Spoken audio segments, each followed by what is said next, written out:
It's showtime. We are here in the Game On Wisconsin studios coming at you live. Producer Kyle, hit it.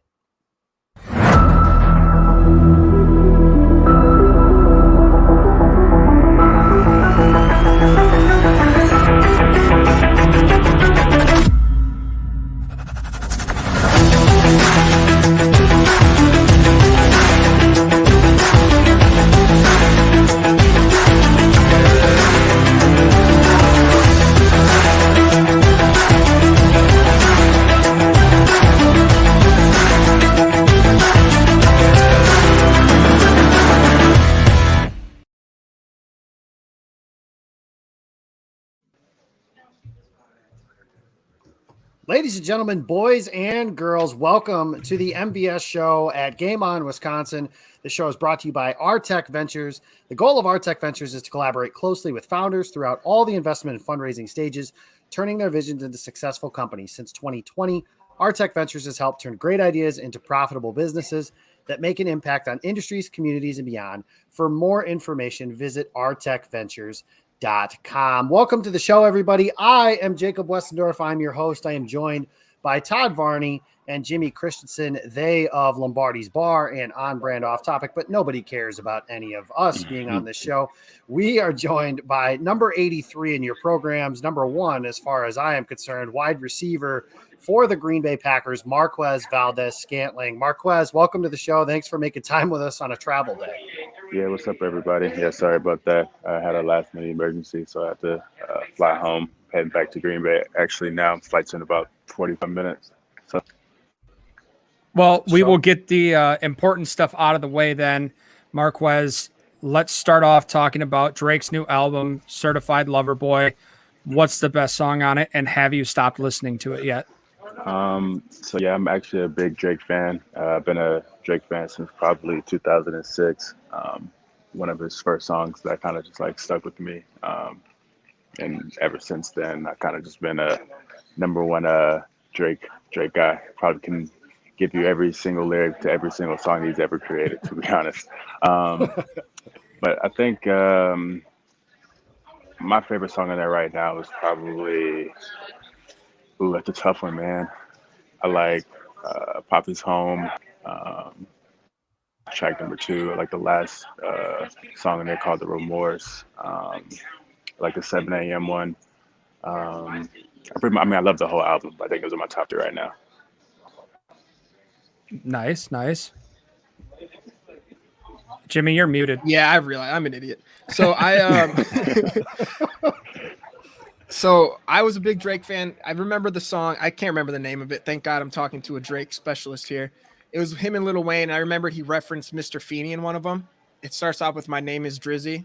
Mr. Feeney's in it. And yeah, I know it was exactly my what song favorite you're song. talking about. You know what I mean? Because Lil Wayne's verses after that. Yeah, that's what made me start listening to him. So what is your favorite Drake album? He has Take Care is personally mine. I know you were interested. You were wondering that too. But what's your favorite Drake album? I think my favorite Drake album is probably his first one called Thank Me Later. And I think I was in maybe like 8th or 9th grade when that album came out.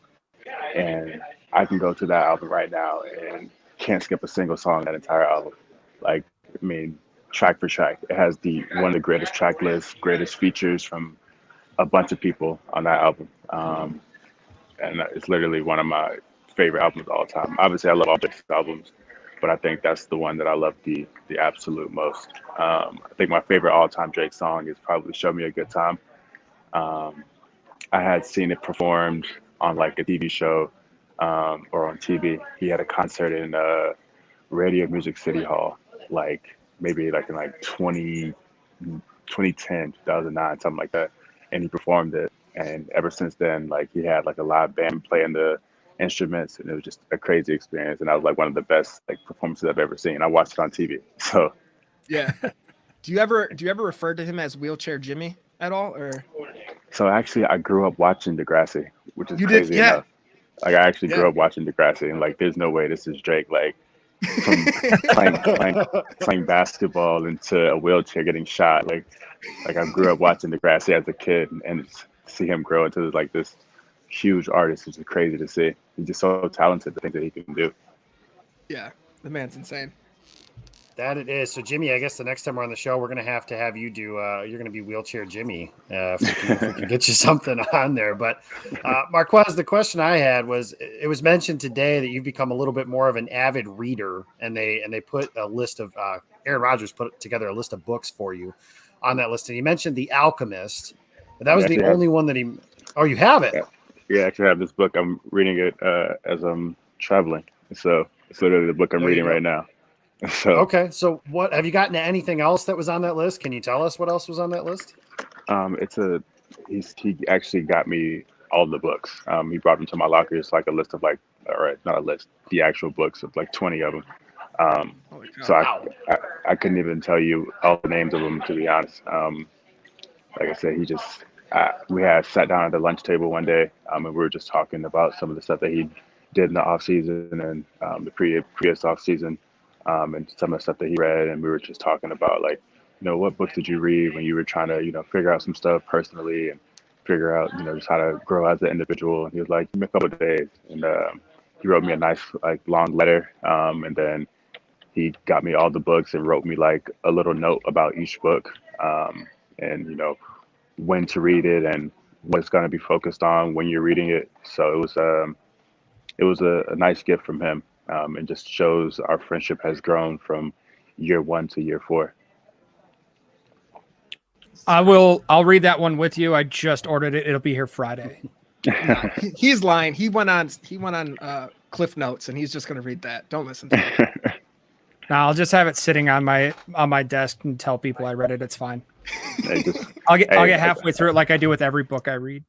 Hey, a page a day, man. A page a day. That's right. So you tweeted out that you're the best cook in the NFL. What's your best dish? What's your go-to? I can pretty much cook anything, to be honest. My dad and my nana taught me how to cook from a very early age, and I can pretty much make anything.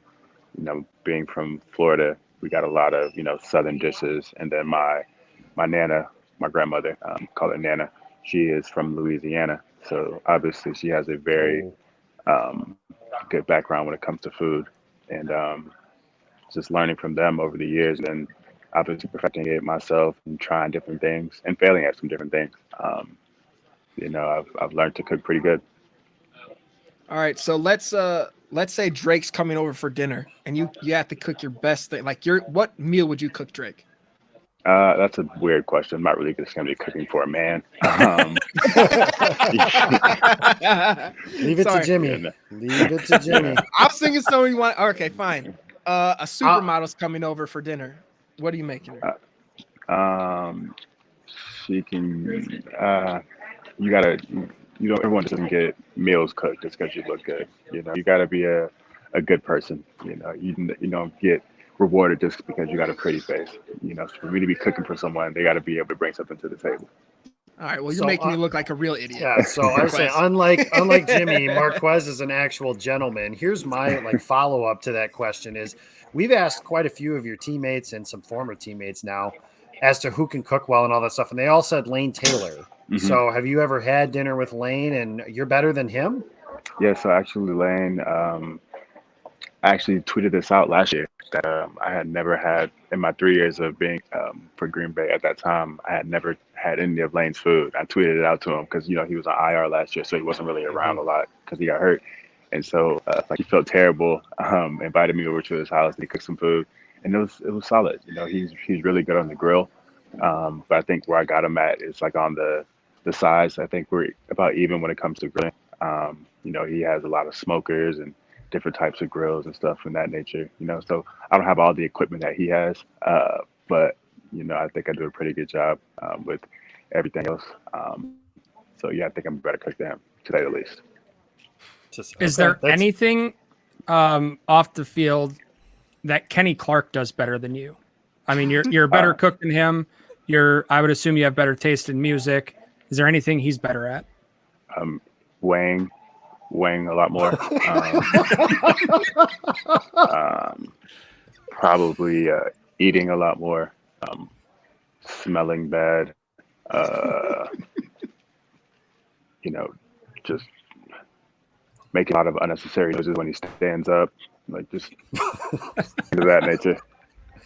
Poor Kenny. We're going to have to get him on here to defend himself or something one of these days. But okay. So this is the season opener on Sunday. You guys are playing in Jacksonville. So you're going from Green Bay to Florida, back to Green Bay, and then back to Florida. That's kind of interesting to say the very least on that. But you have a season opener coming up. Do you have a most memorable season opener? And this could be high school, college, Pop Warner, pros, anything like that?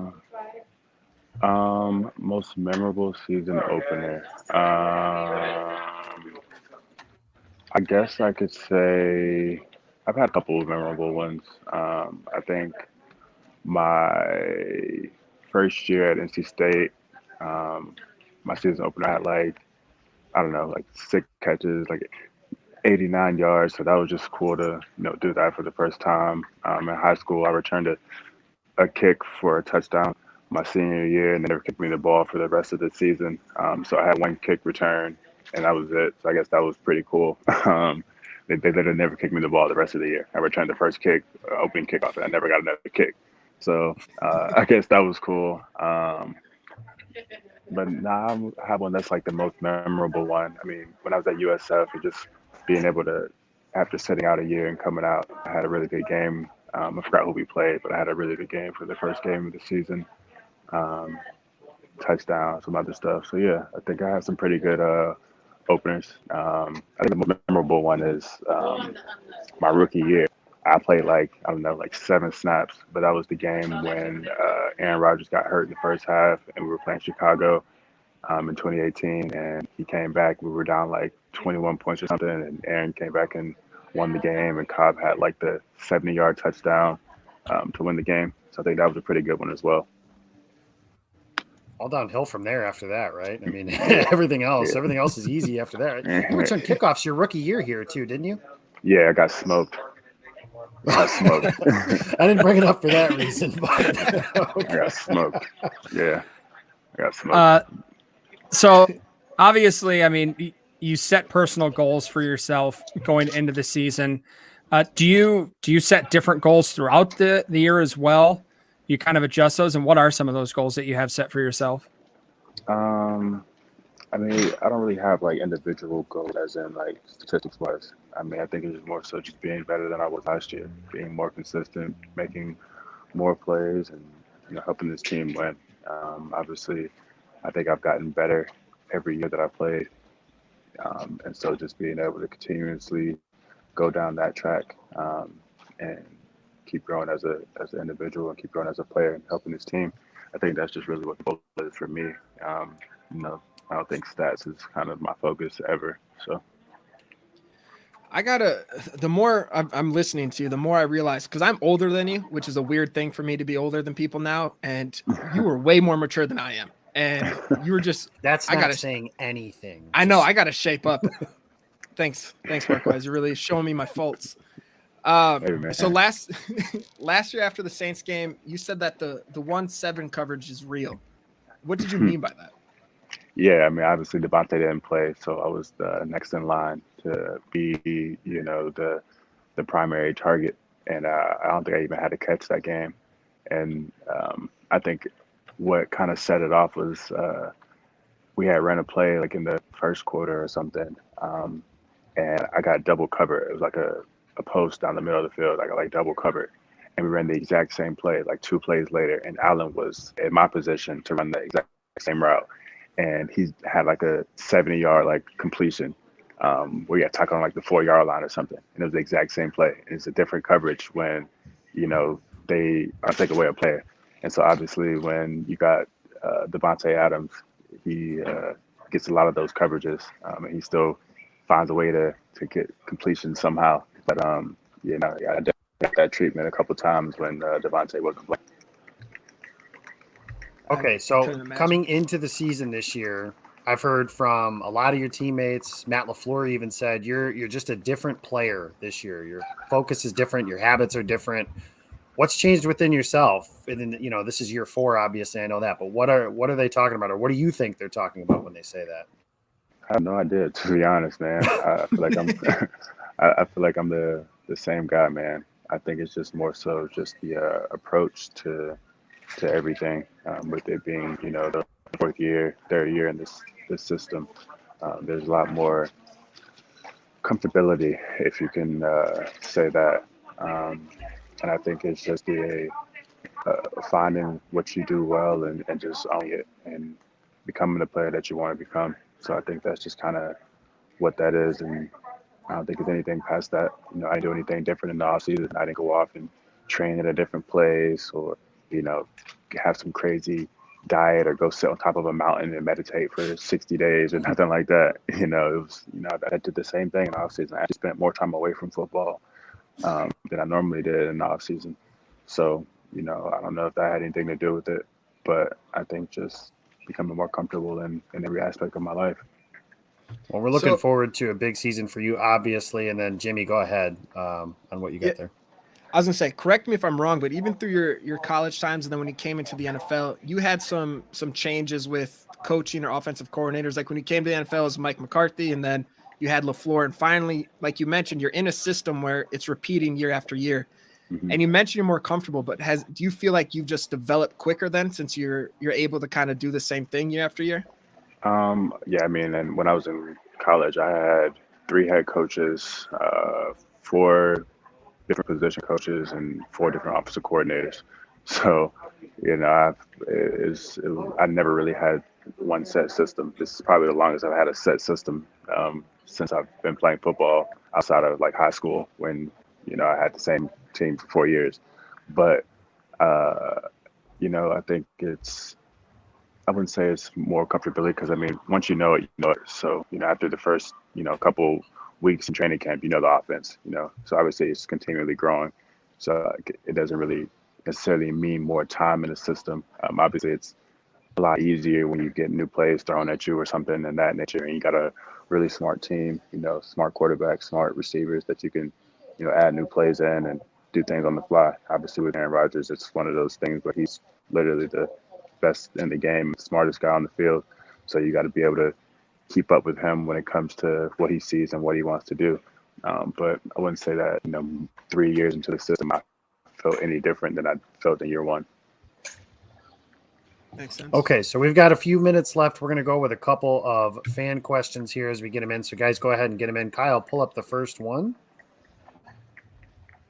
So we've got Jay Shoup asking, are you ever calling for the ball in the huddle, or is Aaron not having that? Are you comfortable enough in the system when a play gets called, you're going to be open or a certain route you want to run?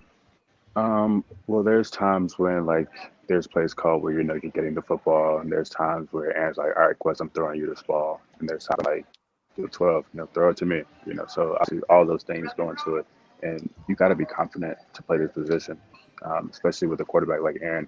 If he doesn't feel that you're confident in yourself, you won't get the football, and so just showing that confidence, like, man, I'm about to go kill this guy, throw it to me, or he'll tell you like, hey, Quez, I'm coming to you right here. So obviously, when he feels good about a play or when the play gets called and, when it's coming to you. So it's just one of those things where you just kind of, all 3 of those things go into account. Nice.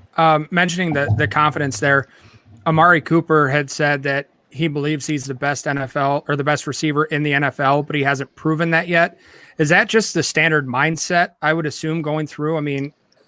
I would guess everybody at that level, you just feel you're the best and you have to kind of have that confidence, right? Yeah, if you don't have that confidence, it doesn't matter if you're a receiver. If you got the confidence, man, you can go out and make a bunch of plays. And that's just what it is in this game. You got to be confident to play our position. I think between us and maybe cornerback is the only few positions where you have to have real confidence, play in and play out, or you're gonna get exposed. And that's just the way it is. Just the way it is. We've got time for one more question. Kyle, go ahead and throw that up for us. And we've got, are you excited? And this was kind of a theme in our chat here. Are you excited to go back home in Florida and play opening day? Yeah, obviously being back home. Obviously, I'm from St. Petersburg, Florida, so it's not that close to my home, about 3 hours away. But just being back in Florida, it's always good to in the Sunshine State.